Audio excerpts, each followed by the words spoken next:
Hello, I'm Emma Hammett from First Aid for Life and onlinefirstaid.com.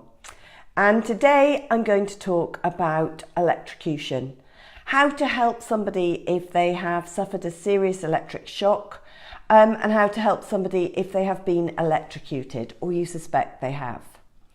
So electricity can be fatal, and there are around 1,000 accidents every year at work involving electric shock or burns. And around 30 of these every single year are fatal. The majority of these fatalities are contact straight with power cables, either overhead or underground. But other serious accidents happen in the home. Children biting electrical cords or poking electric sockets, or they happen when electrical appliances meet water, such as a bath or a paddling pool, and water greatly increases the risk of fatality. Obviously, electricians are hugely at risk because of what they do, but generally they tend to be more careful, more educated about electricity than the rest of us, and they have the appropriate kit. So they will be wearing the right shoes and they will have the right screwdrivers to ensure that they are less likely to be electrocuted. However, there is a higher instance of being electrocuted if you are an electrician because of what they do. So electrical burn injuries account for about 5% of burns unit admissions. And for each death, there are 2 serious injuries and 36 reported serious electric shocks. Death is most common in young males at a ratio of 9 male deaths to 1 female, and most deaths occur in the summer months for some reason. And again, as I said before, the electricians are the highest at risk, and also those working with electrical tools are at a higher risk than general home use. However, electricity can still cause serious injury in the home and can still be responsible for deaths in the home.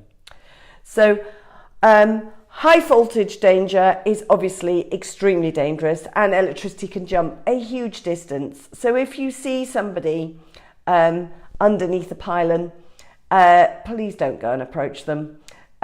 Call the emergency services, stand well back, and it is probably too late if they are unconscious and they probably haven't survived the shock itself. So stand well back and alert the emergency services, who will be able to take appropriate measures to ensure it is safe before they approach. So if you are not involved in high voltage danger, but you're involved in slightly lower voltage, so home type electrical electrocution, if you see somebody that is holding onto a cable, or a child that's bitten, or even a pet that has bitten into a cable, the key thing is do not rush over to approach them until you have turned off the power at the mains.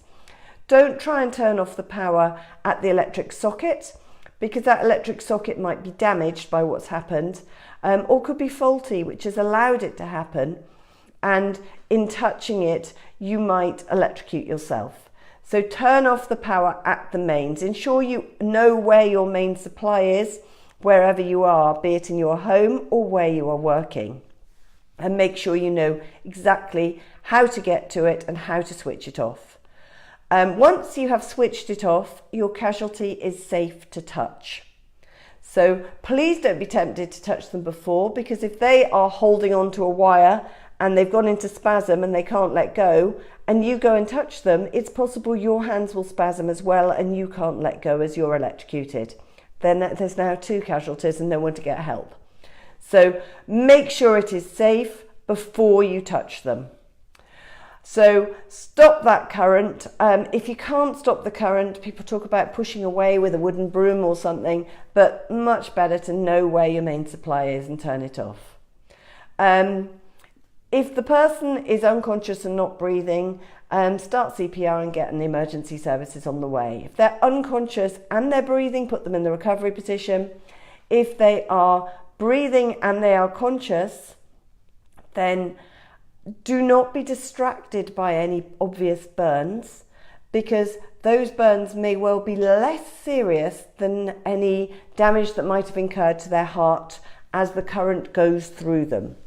Electrical burns usually have an in and an out where the current has travelled through, and an electrical burn would be treated the same way as an ordinary burn with cool running water. But as I say, do not be distracted by any burns, as they are less likely to be the least serious of their injuries. So make sure you are focused on anything life-threatening or more serious that may have happened to them. So if you are concerned, call the emergency services, get them to come and check if they're, the person is having difficulty breathing, they're confused, they've got severe burns, they have heart palpitations, muscle pain, contractures, seizures. You need the emergency services. If they appear to have made a good recovery and just have a minor electric burn, then treat the burn and take them to the medical department, ideally to a minor injuries centre, and get them checked out. UK sockets, it's quite difficult to electrocute yourself in a UK socket. They've got automatic shutters that shut down and should prevent you poking anything in there.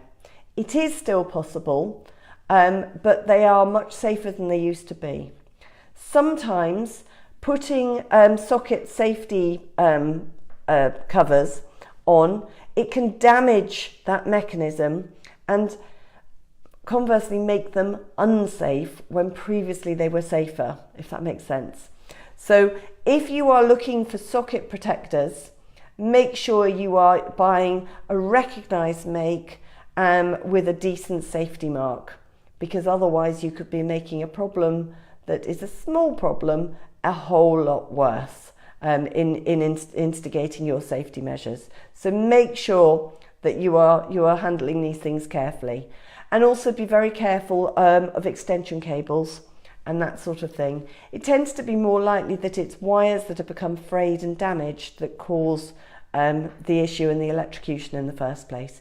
Always get your wiring examined regularly by a qualified electrician, and if you are worried about anything or if fuses keep going on a repeated basis or your fuse box trips, get somebody out to have a look. Do not take risks with electricity. I hope that's been helpful. That's Emma Hammett from First Aid for Life and onlinefirstaid.com.